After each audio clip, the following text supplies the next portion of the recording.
We were told we have 5 quarterbacks to win with before the season started, and we have 0. So either Rich Rodriguez lied or he was very mistaken.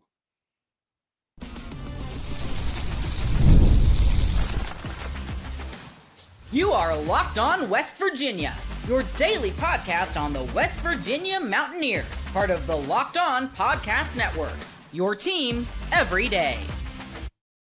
And what is up, guys? Welcome back in. My name is Mountaineer Paul. I am your host. This is Locked On West Virginia. Thanks for jumping in with me again today, guys, as we dive in to some more football. I know it hurts. It's painful to do it. Owie! But we're going to do it, obviously, and talk a little bit about it with a friend. Before we do, guys, let's recognize a sponsor in FanDuel. Right now, guys, with FanDuel, you can bet $5. It'll make you holla. And if your bet wins, you'll get $300 in bonus bets to use across the app. Download the FanDuel app today to get started.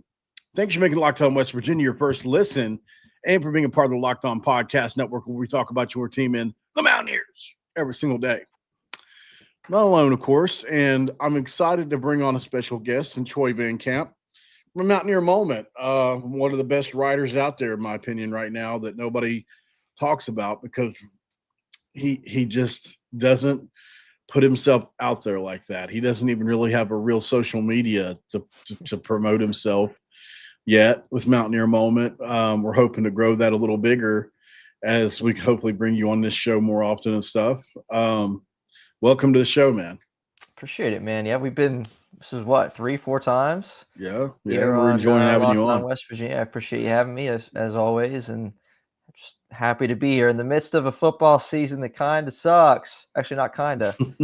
It's good to be here and be able to vent about it with you, I guess. So yeah, absolutely. Yeah, kind of sucks is like understatement. Really understating it. Kind of sucks is like bowl eligibility, right? And for this era. Okay, so obviously this is a little bit of a tantalizing topic, right? It's the way I've written it is probably some people will be offended by it. That's the point. To get your buttons pushed, your mind thinking a little bit, because we were told before the season, and I wish I could pull it up. If I'd have thought beforehand, instead of just putting this together rush job, I probably would have done it and pulled up the press conferences before the year. Probably could find them easily enough, but Rich Rodriguez said, hell, I think I got 4 or 5 guys we can win with, right? To be fair, I think Nico Marchiol won a game against Pitt. That was good. Jalen Henderson and everybody else, nothing yet. And I'm just going to say that 5 is probably at least 4 too many. Let's say that. Probably 5 too many if you're going to be truly honest. I wonder about Nico at his foot and whether or not that prevented him from being what we thought he was going to be in the system. Because I expected him to be a mobile quarterback in the system. Like, am I crazy? Or did anybody else not expect – I didn't expect him to become a statue in the pocket. I'm not trying to shift the question here on you. I'm just I mean, we can get to the why of it in a minute, I guess. The question is this, and I'll read to you what I read online here, and you can choose your own answer if neither of these fit the bill. Was it lip service? Was he wrong? Or did he lie so not to hurt somebody's feelings in the locker room? Or none of the above, Troy? Which one do you think? Or is it something different? I guess it's a little combination of everything. I think it's a weighted question in the sense that, okay, Richrod did say, and he said it multiple times, this quarterback statement, 4 or 5 guys we can win with, said it over and over and over again to the point where you and I and fans everywhere are getting excited. And that's exactly what it did for me. And you have this confidence. And I think, you have to go back and, I wish we could sit here and ask Richrod, like, okay, what exactly did that mean? Did you have 5 quarterbacks you could beat Robert Morris with? If so, congratulations. That's a fair question. Maybe he was talking about Robert Morris. Right. I don't know. Or just, that level of team. And because obviously what I'll say to Richrod, and that would hint toward it being a bit of a lie, and I think something you and I talked about last week, not relation to quarterbacks, but with this whole team as a whole, like in general, Richrod's been around football long enough to know, leading into a season, even if it's 81 new players, this is, he could probably predict better than we would think as to how the season would go based on wins and losses. And so I think he knew a little bit more that this season would lead to what it's been so far. Unfortunately, I think he's smart enough to know that, sitting at 2-5. And as in relation to the quarterbacks, I think he, maybe again, it could have meant, well, I got 5 guys that are around the same level, or I'm confident in to the same degree. Now, is that confidence to go win a Big 12 championship? No. I don't think Richrod was thinking that. But then again, it's hard because I can see both sides where it's like, I don't want to blame him. But it's also like, okay, like, don't you want him to have a little bit of confidence in his players? It's hard, man. That's hard. It's hard. Yeah, it's probably not a fair question to ask. But you said 5. You didn't have to say 5. You could have said, I think I got a quarterback in Nico we can win with, maybe Jalen. Why throw the freshman into it who've never played a game? Like, it just, to me, that's just you're getting over your skis with those statements. I love Richrod because he is very unfiltered. I would rather have it that way than not. But people are going to hold this against him. I'm not. I'm a big Richrod guy, right? Like, I want people to know. I still think he's the right guy for the job until proven otherwise. And we ain't going to find out in season 1, even if we win 0-12. Like, I would still feel similarly had that happen, right? So I'm just saying, I want to see what it looks like whenever he gets the team he feels like he really needs in. And then we can have a conversation if that doesn't work. But until proven otherwise, I want to see it. Now, back to something you said earlier, I'm curious because I think, well, what's the best way to say this? Like you said, he probably doesn't want to hurt he probably doesn't want to hurt anybody's feelings. I think that's kind of what you were leaning into a little bit. Or, you can't, it's like, what can you say? And is it paradoxical to think like, okay, you're in the middle of it, Troy, right? So, yes, if he was evaluating Nick Saban's team, I believe he could probably predict within a game or two how good they're going to be. But I think where it gets to be a paradox is when you're in the middle of it, psychologically, I don't know if you're capable of making that same not adjustment, but evaluation, right? Because you're in the middle of it. And I'm just curious if that kind of blinds you to the things that I don't know. I'm just spitballing, but I think I can relate it to my own life. There are things that I've been blinded to in my own life, in the past because I just didn't want to know, or, I told you tell yourself it's going to get better or whatever, right? It's going to improve. Yep. And then unfortunately, you just might not have the tools at that point in time to do that. Yeah. So I'm curious, do you think that's possible? Absolutely. Absolutely. And again, I think, Richrod comes back to Morgantown. It's exciting. And you have a whole plethora of players. And, leading up to week 1 of the season, there's an extent to which Richrod and the whole coaching staff didn't really know what we had until you go up and play against another team. And I get that. That's a very fair thing. For a coach that's been around football long enough and, knows the ins and outs. I think another thing with the specific quarterback question, and to answer the original question, is he lying? Yeah, I think it was a little bit of a lie because he's smart enough. And I think maybe it was lying's a lie. I mean, you know what I mean? I'm a Bible-believing Christian man. Lying is a lie. But this sounds weird to throw a but in after that. But like maybe Richrod's original thinking heading into the season was, I can just throw a statement out there like that because we have 5 quarterbacks, but really it's going to be Nico who's going to start and play all year. And obviously that didn't happen with injuries and other things that happened. But like if we were sitting here even at 2-5 or 3-4, and it's been Nico the whole way, and Nico's done a decent job, and we haven't seen what the other quarterbacks really look like, we wouldn't be having this conversation right now. It's the fact that we've seen all the other guys, and it hasn't panned out with them either. Right. And I think, people can, I've seen other people say, well, I mean, they're really stuck with any one guy for more than a half. is that's not doing them any favors. But I think it's been so inept that what else is he supposed to do? And I'll throw this in as well. I said this yesterday, and maybe this is probably the best way to go about this anyway, Troy. The offensive line is not the engine to the car, right? It's the ignition to the car. You can't even start and get going without it. Mm-hmm.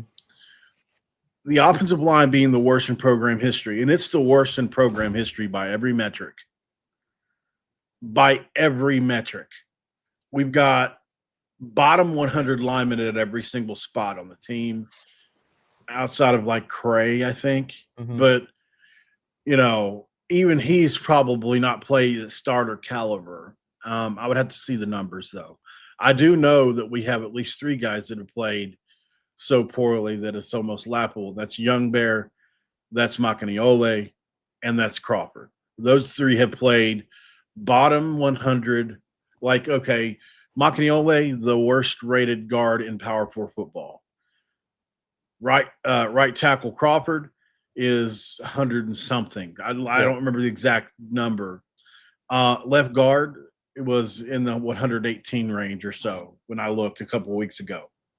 So you can't win with that because every defense you play against in the Big 12 is probably going to be top 80 or better, even at the worst of their spots, right? So, I mean, if you've got the 80th ranked defensive tackle going against the 111th ranked right guard, the defensive tackle is going to win just based on skill 70% of the time. Mm-hmm. Even if the technique, which is what we've heard so much about, well, they just got to get better technique. No, I don't think we have a technique problem. Maybe we do. I think it's a pure skill issue. And when you get to a skill issue or a talent issue, I'm sorry, but technique is secondary to that. So, unfortunately, I say all that to say maybe these quarterbacks haven't been judged fairly, because certainly I'm not going to expect a redshirt freshman or a freshman to elevate the play around him like Tom Brady. Like Tom Brady won with some pretty inept offenses in New England, if you pay attention. Like, I think probably Julian Edelman was his best receiver one year, right? Who's a great player? Is he a Randy Moss or number 1 receiver type? No. He's a slot guy, right? Wes Welker, same kind of thing, but Brady was able to make that work with a tight end and a slot guy. He could do almost anything, right? I'm not a New England Patriots fan. I'm just an offense fan. And there are some quarterbacks that raise the level of play around them, even when it's not great. Garrett Green kind of did that at times because he can escape with his legs and you didn't have to have the perfect play dialed in. We don't have that on this year's offense outside of 1 guy or 2, maybe. If Khalil could do that, but he's goes through it with his arm, and Scotty can do that, but he needs a couple steps to get going. We saw against BYU, Scotty can really fly once he gets a couple steps. Yep. But it's like those first couple steps that he can be caught, unfortunately, and he just like yesterday, he wasn't able to escape UCF enough to get going up the field. I feel like once Scotty gets rolling, he can really run, but unfortunately, he just doesn't have that great burst like you need, like Khalil does. So it's just a bunch of stuff, man, I guess. And then obviously there's no one thing that answers that question, did he lie or not? At the end of the day, though, the results say that he didn't tell the truth. Yeah. I think that's where we're at, right? Yeah, absolutely. And with that offensive line conversation, which is a significant element to this whole thing, I was in my own head, the way I was kind of wording it to myself yesterday, which aligns with what you were saying, is like, okay, the quarterback carousel, the situation there has just been really, really bad. We've thrown 4 passing touchdowns this season. Right. It's and 2 of those, at least 2 of those in garbage time. What percentage of the quarterback play needs to take ownership with the offensive line, right? Like what percentage of how badly it's been at quarterback is due to the offensive line? And I wasn't able to come up with like a number, but it's a significant number, right? If we had a really, really great offensive line, if it was polar opposite, then again, we still might not be having this conversation about the quarterbacks because maybe Nico or whoever it would be thriving. I don't know. I want to answer one comment. I normally don't answer a bunch, but he says, Paul, can you agree where Rich left our dynasty, our championships went with him? I mean, it's just so long ago at this point. Attack Chihuahua.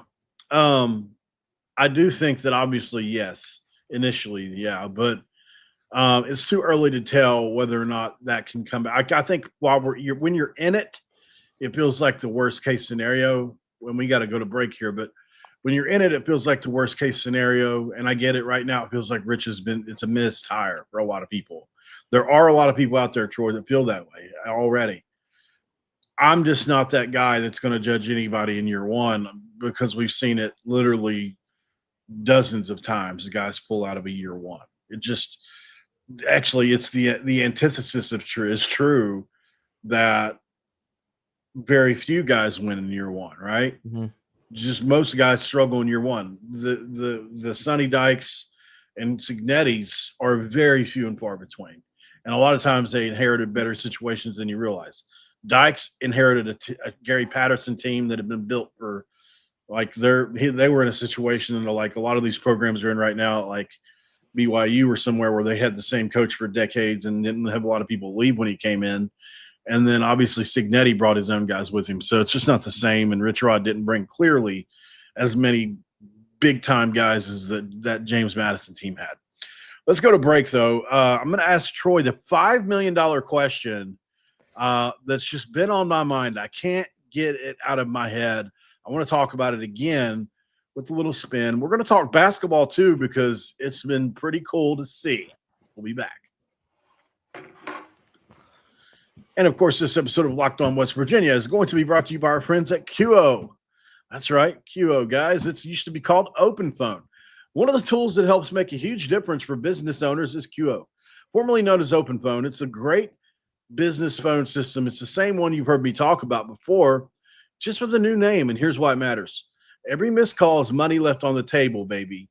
Whether it's customer service or what have you, every customer conversation counts, and you need one phone system that keeps you connected 24/7, and QO is the #1 business phone system that streamlines customer communications. It works right through an app on your phone or computer, and look, no more carrying two phones or relying on a landline. Whether you're a solo operator jiggling everything apart or a part of a larger team, QO makes it easier to stay responsive and professional. See why over 90,000 businesses trust QO, formerly known as Open Phone. Get started for free and get 20% off your first 6 months at QO.com/LockedOnCollege. That's QUO.com/LockedOnCollege. Hey, and if you've got existing numbers with another service, QO will port them over at no extra charge, and you can do it too with QO. No missed calls, no missed customers. All right, guys. Thank you so much for joining in here. We also have to talk about our friends at FanDuel, of course. And look, when it comes to FanDuel, we have to be honest with you. The NFL season is here, and FanDuel has an offer you don't want to miss. Right now, new customers can bet $5 that'll make you holler, and you'll get $300 in bonus bets to use across the app if you win. That's right. Pick a bet, put down $5. If it hits, you unlock $300 to use across the app. Whether you're a casual fan that loves diving into the stats, or if FanDuel makes the game day experience so much better, you can do that as well. And what are you waiting for? Visit FanDuel.com to download the FanDuel app today, and you too can get started. It's segment 2. Let's crack open a Diet Dew. Troy, the $5 million question. Do you know what my question is? I do. We've talked about it. I know we have. It's a good question. It's bothering me. I know it. It's bothering me, as my sister I'm here to help. Say. Thank you. As my sister used to say when she was a kid, it's bothering me with the V. So, and maybe I'm beating it to death. Maybe the topic's beat to death. I don't know. But I just can't get over the fact. What $5 million could have done for this team? And for those that you don't really understand, it's been said multiple times now, not just once, not just twice, 3 separate times now I've counted. Hoppy Kercheval And even Ren Baker said we didn't spend all of our allocation. And yes, we found out. Here's the I remember why I want to bring it up now, Troy. Sorry, my brain's just not working. I only woke up a couple hours ago because I was up late making videos, to like 4 a.m. So obviously, the big question was, okay, why didn't you spend the $5 million if you can't spend it, right? I found out West Virginia can spend the $5 million next year, actually. So, and this is probably worth an article at some point in time or something, maybe. But the way it works is it's a fiscal year, not necessarily 2025 season, 2026 season, and the portal is actually technically going to open before this season is over, right? So what you can do is you can replenish, like the national championship will have to be played in the playoff, and I think the portal opens right before that. Is that true? And then because they give those guys a couple extra weeks or whatever after their games are played to jump in as well. Mm-hmm. So, and I don't know why they do that, but they do that. So what it means is the fiscal year ends sometime after the national championship game. Not exactly sure. That's a big deal for West Virginia. That means you can use the $5 million you didn't spend on the cap from this past year, this year, and similarly, probably can next year as well. Roll over some money if you want, but I don't think they're going to. I think they'll spend it all, and as they should. So that means you're going to be able to spend $5 million for this cap year, and up to however much they want to spend on football for next year, right? So let's say it's 15. That means you spend 20 million on football alone, and let's say you do get that 10 million. Richrod wants, that's 30 million. That's a pretty good strong argument for why keeping the 5 million. But in the midst of all this losing, Troy, I just can't get over the fact of what 5 million could do for this year's team.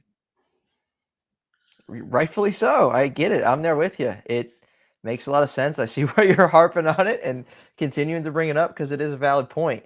I think, segment 2, segment 1 here are somewhat connected in the sense that maybe, just maybe, you didn't spend that because you thought you were good. To me, one of the biggest questions, even don't say that. even fairly discussed heading into the season by guys like us and other people covering this team, the biggest question was the offensive line. And we said all along, if it's going to be really, really bad, it's going to be a really, really bad season. Like, there was no denying that. We didn't know what we had. And now we do know what we had. And I think it's worse than you and I could have even imagined. It's worse. It's worse than several group of 5 offensive lines. Yeah. And there are a group of 5 offensive lines that are better than what we have by a long shot. Yep. And so maybe like the opposite side of that question to ask is, all right, if hindsight's 2020 and we're sitting at where we're at right now, you think they would have spent it? Yeah, because I think Richrod hates losing that much. Mm-hmm. I think they convinced himself that they were going to be able to at least get to a bowl game this year in year 1 or better. Like, I'm sure they probably didn't put in a direct number on it because when you're in the day-to-day process of it, and I know this as, and I don't mean to, I try not to throw this up in people's faces a lot because I know it's not really part of this channel a bunch, but, with my recovery, like, I really have to take it day by day, right? Like, the best way I was ever taught to handle it, and I tried to get clean a billion times, is I just have to wake up every day and decide not to do it today, right? And it's a very similar process to how they build the football team. I'm not, just like Rich Rodriguez said, I'm not thinking about Pitt in 2 weeks. Hell, I'm thinking about Robert Morris today or whatever, right? I think, that's a similar situation than what I had. So, in the midst of the process of it, I don't know if you can think that far ahead. And I think that's why they thought, and here's the thing, like, I can probably, based on conversations I've had and my own thought processes, kind of dial in on what I think they were thinking. And it may be off a little bit, but I think, okay, I can make cases for each of these guys. Tykees Crawford was a 4-star guy in every single platform that had played well at Arkansas at times. He went to Charlotte. I've told this publicly now. His offensive line coach from Charlotte told me that he struggles with up-tempo. Well, that was my biggest worry with him coming in was how is he going to perform with tempo? And it's been difficult for him at times this year, right? Obviously, at right guard, there's no doubt that Kimo Makaniole went to LSU for a reason. And yes, they had played him on defense, but that's only because they had been overspending for portal guys each year, is what I found out. Like he was a developmental guy that had been in the program.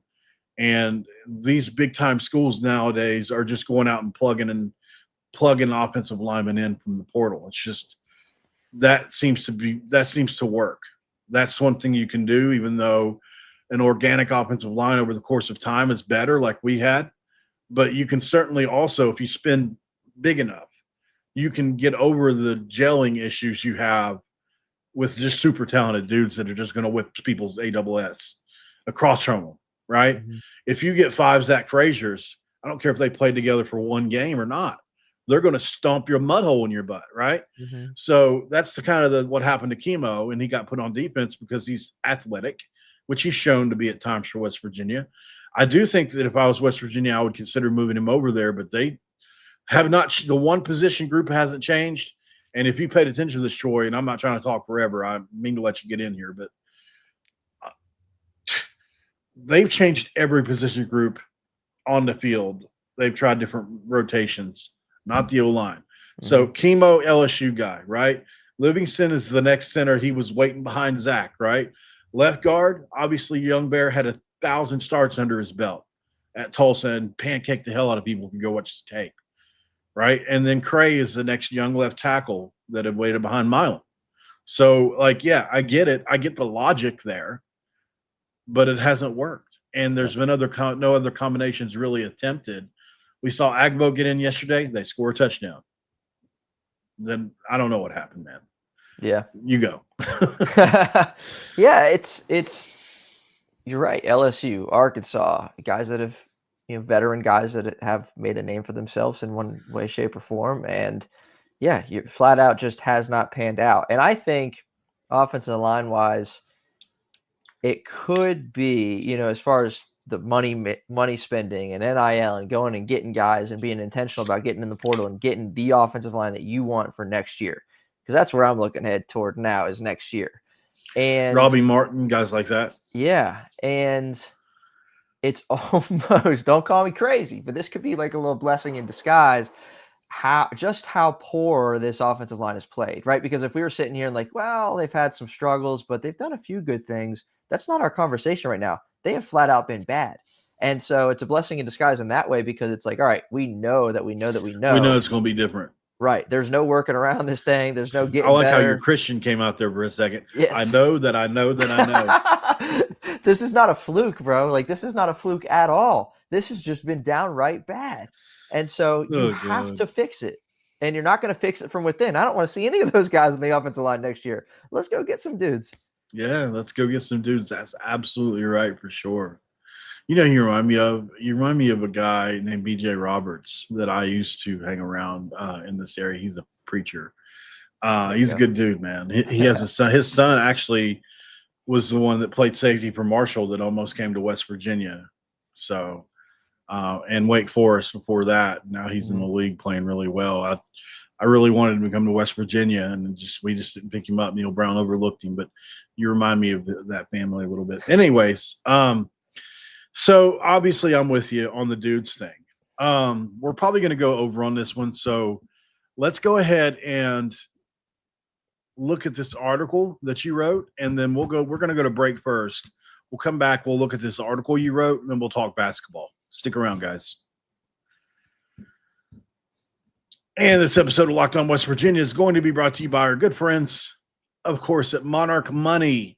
We love talking Monarch, baby. You know why? Most people can't name their finances. Hell, I can't name mine. Can you? Man, look, here's the reason. Whether it's 401k, savings, or investments, it's easy to lose track, right? And that can mean leaving money on the table. Well, that's why I started using Monarch Money. It's an all-in-one personal finance tool that helps bring your entire financial to life in one clean, easy-to-use interface on your laptop or phone. Pretty good stuff. It's helped me organize my accounts, track my spending, and get a better handle on my investments without having to touch a spreadsheet at all. Monarch's visual dashboards and smart tools make it so much easier to understand where my money's going and how to make it work harder for me. So if you're like me, don't let this financial opportunity slip through the cracks. Use the code LockedOnCollege at monarch.com for 50% off your first year. That's monarch.com to code LockedOnCollege for half off your first year. All right, we are back in segment 3 with Troy Van Camp from Mountaineer Moment /LWV. And you wrote an article for LWV that I really liked. You're calling us out. You said we denied some things. What do you mean? I sure did. So yeah, I wrote an article saying 4 things that West Virginia fans have denied about the the state of this football program. I actually recorded a video on it on Mountaineer Moment for just a little bit of a longer discussion. But yeah, 4 things. 2 of them we've already talked about. One is just this simple fact that we don't got a quarterback. No matter what way you slice it, this plug and play / pick up basketball at the YMCA where you're throwing a quarterback out there, taking him out, and then putting a new guy in. Like, it just ain't working.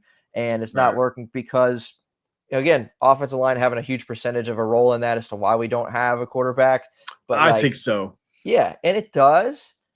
But the end result and what we're seeing, and bless his little heart, Richrod, trying to find a quarterback is going to come and save the day.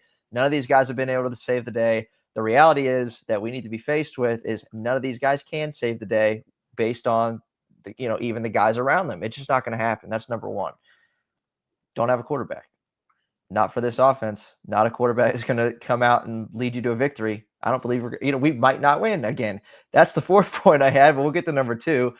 Number 2 was that what we just talked about at the end of last segment. You got to go and buy some dudes on the offensive line, or we're going to repeat exactly what we just endured this season. And we're only 7 games in, and we're all ready for basketball season.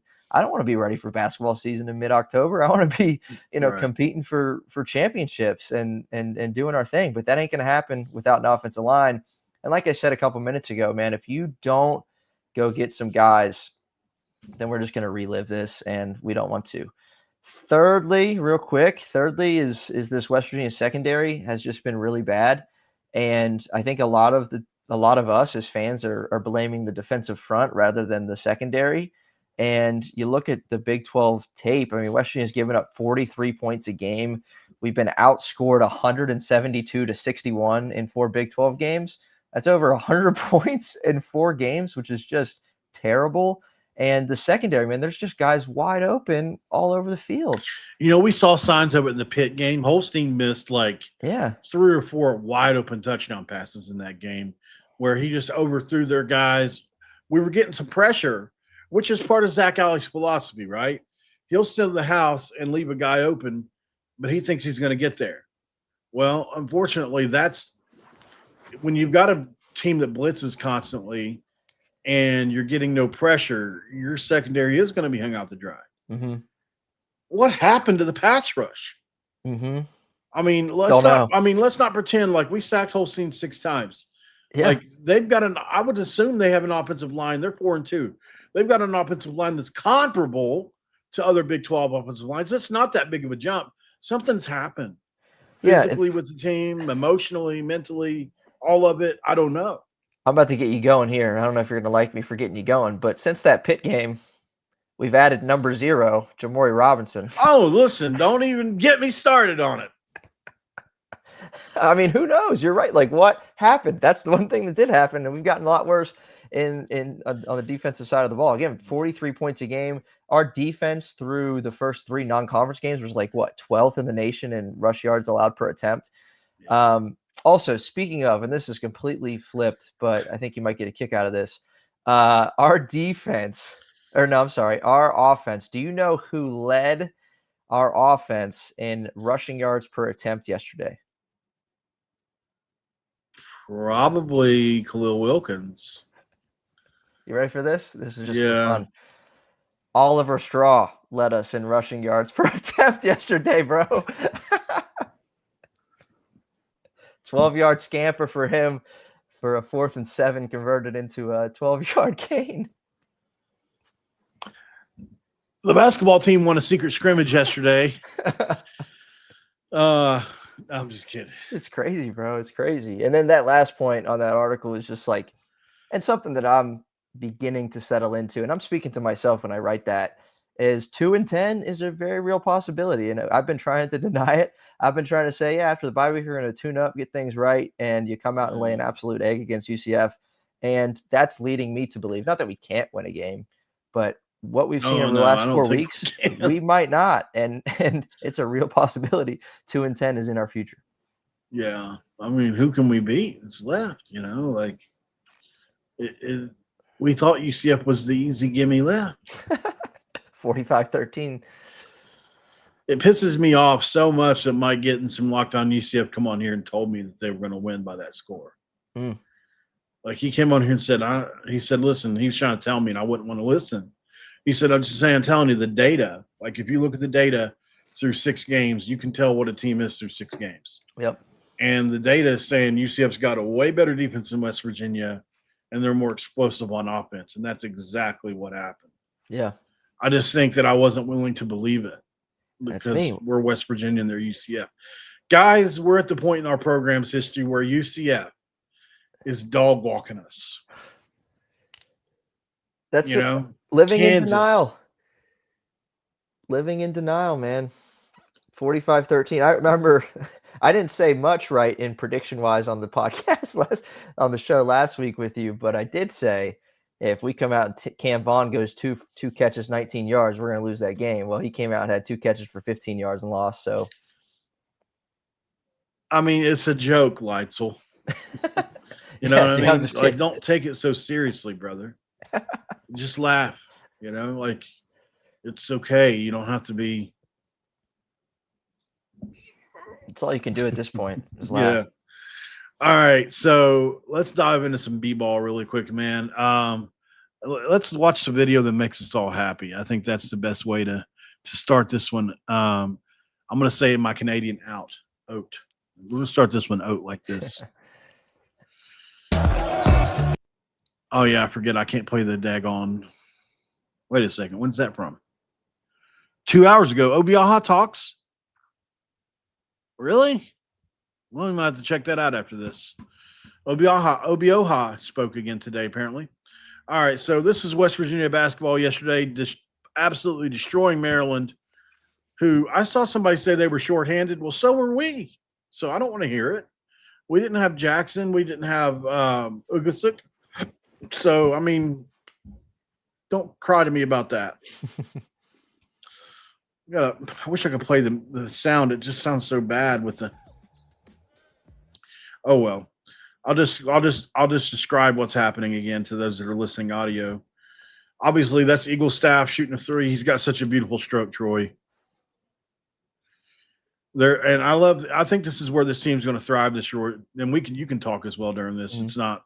We don't have to just sit and watch. I pause it a lot. I love this play here. Now that may be a foul in Big 12 conference. I don't know. It's not a foul, but reaching in like that, I was always taught, Troy, and I don't know if you played ball. I was always taught to come up whenever I swiped at the ball. In other words, swipe this way. It's when you do this, you're going to get a foul. It's a great play. I'm just saying, I just wonder because of our reputation, will this be a foul in Big 12 play? Obviously, DJ's kind of getting worked a little bit here, but great help defense at the same time. I think DJ is going to be a good player, but clearly this guy was bullying him just a little bit. He got great. I mean, listen, that right there is elite post positioning. You don't ever want to be in that situation. His left foot's almost at the circle. Yep. So, but great help by Trey. This is the point I want to make. I think this is the kind of team we're going to be really dangerous on as a transition 3-point shooting team. Yep. There's Honor Huff hitting another 3. There's 2 in this graphic. 10 threes yesterday, Troy. Nuts. 10 for 18, man. He's lighting it up. There's your guy, Chance Moore. Yes, sir. Hitting a 3. There's Eagle Staff hitting another 3. It's like that guy. You remember that guy for ESPN? He used to say it the best way, but the best way. He was like, so and so for 3. He would say for 3. I love the way he would say that, man. There was a lot of that yesterday. For 3. Yeah. They lit it up, man. Yeah, they did. Absolutely. They've scored more points in one scrimmage than the Mountaineer football team did in 4 Big 12 games. So by a considerable margin. I'm sorry. My brains. Oh, God. So, obviously, this is Brendan Lorient on a little pick and roll action. And, yeah, did Jasper push off a little bit here? Maybe a little.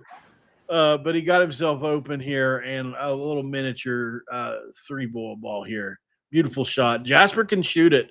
Yeah. Look at this, man. I mean, he's almost elbow high to rim on this block. Great block by Brendan Lorient. He's going to do a lot of that this year.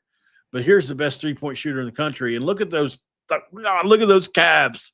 That's a guy that shot a bunch of threes, dude. Those things look like they're made of steel. Holy cow. But the release, this kid's got such a quick release. And look at, I mean, this is just 6'10" guy on him, possibly taller. Yeah. No shot. Boom. Money. 32 points for Honor Hupp in this game.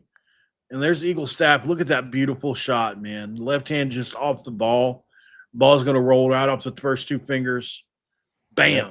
I like that Huff was talking his talk in that last video. Yeah, I did too. I'm big on that too, man. I'm glad you like it. Looked like a COVID game, man. Like 2020, he's talking to the fans. No one's there, but he's talking. I love it. I mean, dude, the mechanics on this shot are elite, Troy. I'm not even just saying, like, the mechanics on this shot, it literally doesn't get better than this. Yeah, looks a little Klay Thompson in him. It does look a little Klay Thompson. A little bit. I've never noticed that before, but right there it does. I don't know why. Well, it's because it's that right there. I think it's the way his release looks. Yeah. And it's also not as vertical as some guys are. It's a little bit more not 3/4, probably more like 80, 85, maybe 90%. But yeah, it's great. I don't know why he's got the 2 leg bands on. He's got one skinny, one big on. Just a style thing, I guess. Mm-hmm. But I mean, his shot is beautiful, man, and it looks so pretty. Obviously, Obioha getting in with a little shot over the left shoulder here was nice to see. We'll take that. Yeah, we'll take that. And then there's Huff again shooting another 3, just shooting the absolute cover off the basketball. And then there's Brendan Lorient getting in with a 3. Let me just tell you guys this now. If Brendan Lorient develops a consistent 3-point shot, and this is not a bad-looking shot, which is what Coach Hodge said, good night, sweetheart. And then there's Trey hitting another 3. I'm going to make a prediction now, and I'm not kidding on this, and then we got to get out of here in the next 2-3 minutes. I'm going to make a prediction on this. I think West Virginia basketball leads the Big 12 in 3 points made this year. I think they do. Mm-hmm. I like it. I'm here for it. Let's do it. What's your take on the basketball team? Oof, I don't know if it just because that video came, like, was it during the football game or right after it hit home, though? They knew what we needed. We needed it. We needed it. That was so exciting. And, to see some of the box score released. And it was funny because I had, dropped an episode over at Mountaineer Moment yesterday talking about the very same thing you did about, not getting too high, not getting too low, overreaction, underreaction. I literally had the same segment in my show that you did last night. And there's an appropriate way to react to something like that. And it should just be one of excitement, right? 95 points, 92 points, whatever they had is no slouch. 10 threes for Honor Huff is incredible, but not like incredibly surprising because that's what the kid can do and what he's capable of. I'm so excited for the basketball team. I think that there's a ton of talent, a ton of scoring ability, and then, pair that with Ross Hodge's DNA defensively. Ross Hodge hasn't been a head coach for a very long time, but obviously easily, this is his most talented offensive team he's ever led. Yeah. And you put the pieces together on defense and you bring in 2 guys that have been there, done that with you, and Lorient and Jasper Floyd, man, this is something special. Yeah. I think my early expectations for this team are bubble NIT bubble possibly just in, but I'm expecting anywhere between 18 to 22 wins for this team. Is kind of where my expectations lie. I'll be shocked if this was a 15 or 14 win team. Yeah. If that happens, it's going to be because of the defense. I don't think it's going to be because of the offense.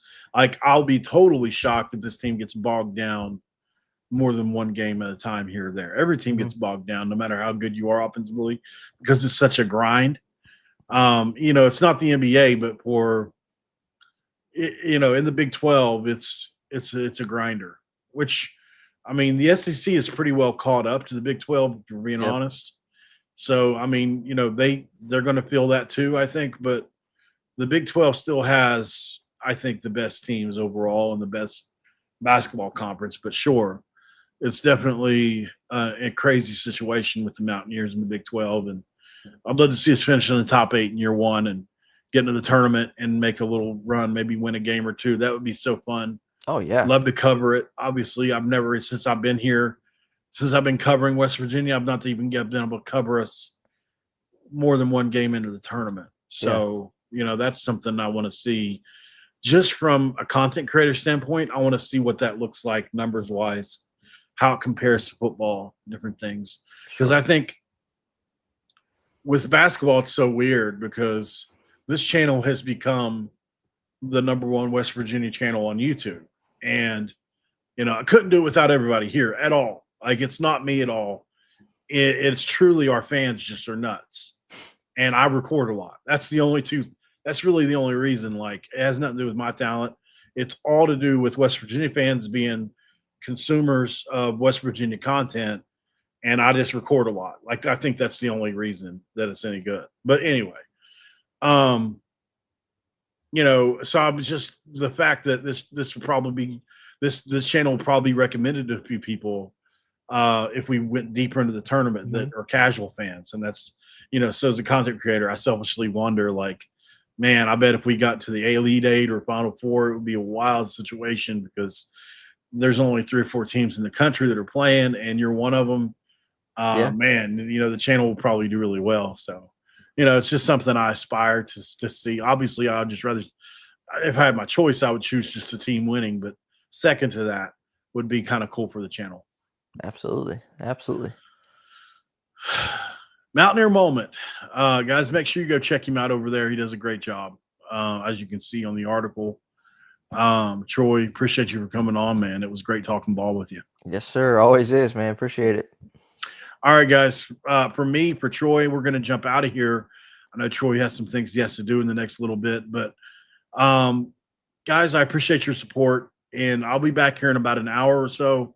I've got more to do. I'm doing about 4 videos today, so we will talk then.